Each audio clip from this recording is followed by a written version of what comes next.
Les cartes météorologiques sont des outils précieux pour la prévision des conditions météorologiques.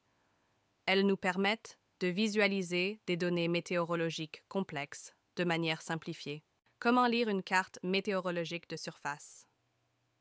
Les cartes météorologiques de surface donnent un aperçu des différentes conditions météorologiques au niveau du sol.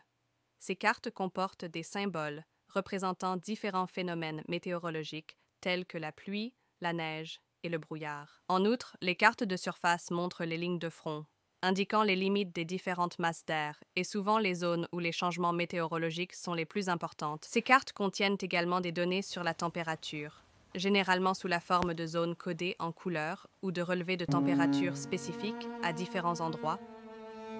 Comment lire la vitesse et la direction du vent sur une carte météorologique? La vitesse et la direction du vent sur une carte météorologique sont généralement indiquées à l'aide des barbules et ampes de vent. Comment lire les barbules et ampes de vent sur une carte météorologique? Les barbules et ampes de vent fournissent des informations détaillées sur la vitesse et la direction du vent. La hampe de vent indique la direction du vent. Chaque barbule complète représente une vitesse de vent de 10 nœuds, tandis que les demi-barbules représentent 5 nœuds. Dans l'aviation et la navigation maritime, la compréhension des barbules et hampes de vent est essentielle pour la sécurité et l'efficacité. Comment lire la pression atmosphérique sur une carte météorologique?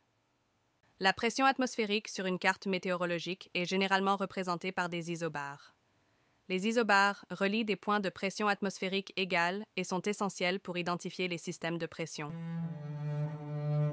Des isobars serrés indiquent un gradient de pression important, qui se traduit généralement par des vitesses de vent élevées. À l'inverse, des isobars très éloignés, les unes des autres, indiquent des vents faibles. En suivant le mouvement des isobars, les météorologues peuvent prévoir l'évolution des conditions météorologiques, notamment l'approche des tempêtes ou l'arrivée d'un temps calme. Comment lire une carte météo-radar? Les cartes météorologiques radars sont particulièrement utiles pour visualiser les précipitations. Elles utilisent des gradients de couleur pour indiquer l'intensité des précipitations, de la neige ou d'autres formes de précipitations. Les précipitations légères sont généralement indiquées dans des couleurs plus claires comme le vert ou le bleu, tandis que les fortes précipitations apparaissent en rouge ou en violet. Ces cartes montrent également le mouvement des systèmes orageux, ce qui est essentiel pour prévoir la date et l'impact des intempéries. Par exemple, une carte radar peut montrer la direction dans laquelle se déplace un orage, ce qui permet d'émettre des alertes météorologiques en temps utile. Comment lire les fronts sur une carte météorologique? Les fronts sont représentés par des lignes avec des symboles spécifiques qui indiquent leur type. Un front froid, qui apporte généralement des températures plus fraîches et éventuellement des tempêtes, est représenté par une ligne avec des triangles pointant dans la direction du mouvement. Un front chaud, qui apporte souvent un temps plus doux, est représenté par une ligne avec des demi-cercles. Il est essentiel de comprendre les fronts, car ils sont souvent associés à des changements météorologiques importants. Comment lire la couverture nuageuse sur une carte météorologique? La couverture nuageuse sur les cartes météorologiques est indiquée par différents symboles. Un ciel dégagé peut être représenté par un cercle avec un seul point au milieu, tandis qu'un cercle entièrement ombré indique un ciel couvert, et un cercle partiellement ombré indique un ciel partiellement nuageux. Au lieu d'utiliser des cercles, certaines cartes météorologiques peuvent représenter la couverture nuageuse à l'aide d'icônes ou d'images de nuages. Un ciel dégagé peut être représenté par une absence de nuages ou un symbole avec une couverture nuageuse minimale, tandis que les icônes de nuages entièrement ombrés indiquent un temps couvert.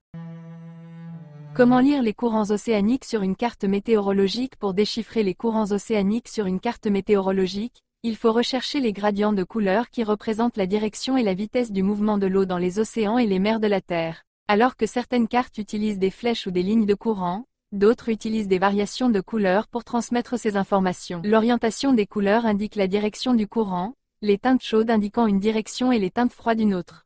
En outre, l'intensité du gradient de couleur, allant de transitions douces à des changements plus brusques, donne une idée de la vitesse du courant. Les transitions graduelles représentent des courants plus lents, tandis que les changements brusques indiquent des flux plus rapides.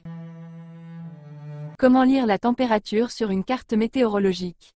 En règle générale, les informations relatives à la température sont représentées à l'aide d'un dégradé de couleur ou de courbe de niveau. Les zones chaudes sont représentées dans des tons de rouge, d'orange ou de jaune, tandis que les régions plus froides apparaissent dans des tons de bleu, de vert ou de violet. Chaque couleur ou intervalle de contour correspond à une plage de température spécifique. En comparant ces modèles de température, les météorologues et les amateurs de météo peuvent identifier les gradients et les variations de température dans une zone géographique.